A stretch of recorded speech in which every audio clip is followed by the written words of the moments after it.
जब 15 अगस्त 1947 के बाद की जो चीजें थी उसमें जब प्रतिबंध लगा और जो कानून बना, एक्ट बना 1991 में, तो जब ये कानून बन गया तो पुरानी चीजों को क्यों बार बार खोद करके निकाला जा रहा है, बार बार उसको क्यों घुसाया जा रहा है? ये तो संविधान को उल्लंघन है ना। संविधान की रक्षा कहाँ हुई कि एक तरफ जब 91 के बाद 91 में जो कानून बना और ये कहा गया 15 अगस्त 1947 से पहले के जितने भी धार्मिक स्थल है, चाहे वो हिंदू, मुसलमान, सिख, ईसाई जो भी हैं, वो उनकी यथा स्थिति रहेगी, स्टेटस को रहेगा।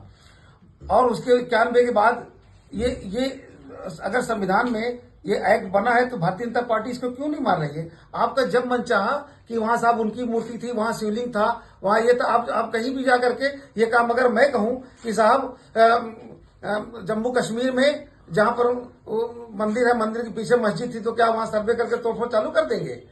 ये दोहरा मांडव है भारतीय जनता पार्टी सरकार का, और जनता देख रही है, देश की जनता इसको बखूबी परख रही है। और जो दलित और पिछड़े लोग हैं वो जान रहे हैं कि अभी टारगेट मुसलमान हो रहा है, अगला नंबर दलित और बैकवर्ड का है, इसलिए वो सब जान गए हैं। डेलीगेशन को क्यों रोका जा रहा है? डेलीगेशन को जो वहां जो प्रतिनिधिमंडल जानना चाहता है, वहां के हालात को जानना चाहता है, तो ये लोग नहीं चाहते हैं कि वहां आदमी जाकर के सच्चाई को सामने लाएं। ये वहां पर जो घटना घटी वो बहुत शर्मनाक घटना थी। ये जानते हैं कि डेलीगेशन जाएगा तो वहां सच्चाई सामने आएगी, तो देश के अंदर भारतीय जनता पार्टी की छवि धूमिल होगी, इसलिए वो छवि बनाए रखने के लिए इस तरह से वहां लोगों को रोक रहे हैं। मौलाना यासूर अब्बास ने कल ही कहा है कि जिस तरीके के हालात किए जा रहे हैं सर्वे से बार बार, देश सिविल वॉर की तरफ बढ़ रहा है, उनको बार बार सर्वे पे रोक लगना चाहिए। कैसे देखते हैं भाई? देखिए, मौलाना ने कहा, मैं उस पर नहीं जाता। हमारा जो संविधान कह रहा है, हम संविधान के इशारे से चलते हैं, हम मौलाना के कहने से नहीं चलते। हमारा संविधान जो कहता है हम संविधान के इशारे से चलते हैं।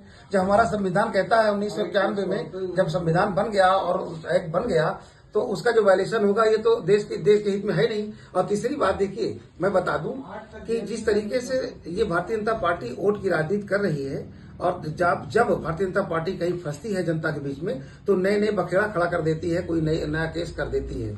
आज देश की जनता, ये दलित और पिछड़े सभी देख रहे हैं कि वोट की राजनीति के चलते, इसलिए वो आज ये भारत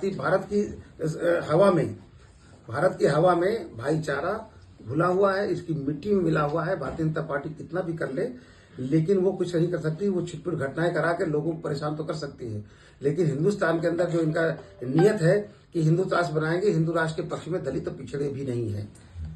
अच्छा, ये एक लगातार जो 2 घटनाएं सामने आई हैं, चाहे संभल की हो चाहे अजमेर की हो, इसमें दोनों ही मामलों में ये कहा गया कि जो है भगवान हमारे सपने में आए थे और उन्होंने बताया कि मस्जिद के नीचे जो है मंदिर है, तो और उसको अदालत ने स्वीकार कर लिया और उसमें सर्वे किया। तो इसमें अदालतों कितना योगदान मान रहे हैं जो माहौल खराब हो रहा है या जिस तरह? देखिए, इसमें जो हादसा हो रहा है, कहीं न कहीं इसमें जुडिशली जो ये लोअर कोर्ट के जज हैं, इनको ये इस तरीके से इन्होंने एक सरकार के इशारे पर या दबाव में या सरकार के प्रलोभन में इस तरीके से जो आदेश किया है, और इस आदेश को हमने कहा कि इसको माननीय न्यायालय सुप्रीम कोर्ट को गंभीरता से लेना चाहिए कि निचली अदालतें जो सरकार के इशारे पर मनमानी आदेश करती, इससे देश का माहौल बिगड़ता है और सांप्रदायिक माहौल बनता है और लोग इसमें हरेसमेंट लोगों का होता, परेशान होते हैं।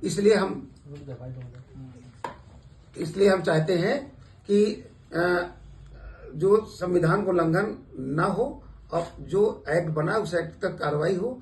और मैं देख रहा हूं कि लगातार जुडिशरी के कुछ लोग इतने भ्रष्ट हैं, इतने भ्रष्टाचार में डूबे हुए हैं कि अब धीरे धीरे देश की जनता का विश्वास जुडिशरी से भी एक सहारा था, अब जुडिशरी से भी धीरे धीरे उठता जा रहा है। आपने देखा कि बाबरी मस्जिद के मामले में 5 जजों की टीम ने यह माना कि ये मस्जिद थी और उनके आदेश में है ये मस्जिद थी, लेकिन आस्था के आधार पर इन्होंने फैसला दे दिया साहब। और हम मुसलमान संविधान के मानने वाले लोग, हमने वादा किया कि अगर सच में आपने हमसे वादा किया कि फैसला हो जाए, जिसके हक में आए वो ले जाए, और ये प्रचार किया भाजपा ने कि साहब वो तो मुसलमानों के हक में फैसला आ रहा है। हमसे उन्होंने, हमारे उलमाए दीन से, हमारे तमाम जिम्मेदारों से ये बात कहला ली और हमारे लोगों ने अपनी शांति का पैगाम दिया कि देखिए एक फैसला होने जा रहा, जिस तरीके से फैसला आ रहा है ये फैसला, इसको हम लोग मानेंगे। और फैसला जब जजों ने दिया, ये कहा कि आस्था के आधार पे है, जबकि उन्होंने अपने आदेश में लिखा है कि मस्जिद थी। इसके बाद भी आदेश आया, लेकिन हमारे लोग संविधान की रक्षा करते हुए उन्होंने देश के अंदर कोई माहौल नहीं बिगाड़ा और उस फैसले को मान लिया। उसी समय ये आशंका जताई जा रही थी कि अगर बाबरी मस्जिद चली गई हाथ से तो आगे ये जो अब जो कार्यक्रम हो रहा वो होगा। बिल्कुल वही चीजें सामने आ रही सामने, लेकिन बहुत सारे लोगों ने, जुडिशरी के लोगों ने ये भरोसा दिलाया था, लोगों को भरोसा दिलाया था कि बाबरी मस्जिद के बाद ऐसा कुछ होगा नहीं। और जब 1991 एक्ट बना था तो बाबरी मस्जिद को अलग रखा गया था।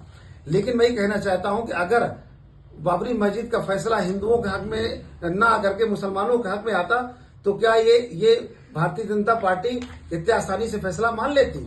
आज जब 1991 एक्ट का वायलेशन कर रहे हैं तो क्या उस ऑर्डर को मान लेते? ये देश सब देख रहे हैं, देश के लोग देख रहे हैं, जनता सब देख रही है और ये केवल वोट की राजनीति के लिए देश के अंदर नफरत की बात करके देश को आग में झोंकना चाहते हैं। लेकिन मैं देश की जनता से अपील करता हूं कि भारतीय जनता पार्टी की इस तरह के से जो जाति धर्म से की बातें करके लोगों को बरगला करके खून खराबा करना चाहती है, इससे ऊपर उठ करके देश हित में सब लोग संगठित होकर के सभी धर्मों के लोगों के साथ सद्भाव बना करके काम करें।